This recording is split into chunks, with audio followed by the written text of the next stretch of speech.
வெண்பருத்தி நூலெடுத்து வாய் வெடிச்ச பூவெடுத்து நான் அணிஞ்சிட தொடுத்து வச்ச நடினமான மாலை இது.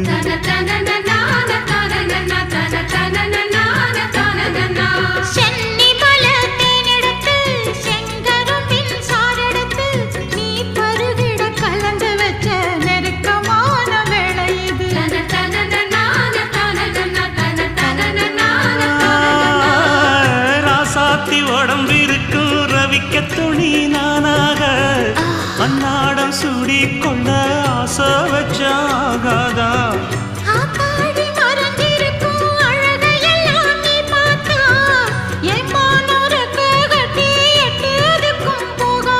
அடிச்சி சக்கரையே எட்டி நீயும் நிக்கிறையே நான் ஏங்கி ஏங்கி பார்க்கிறப்போ ராமி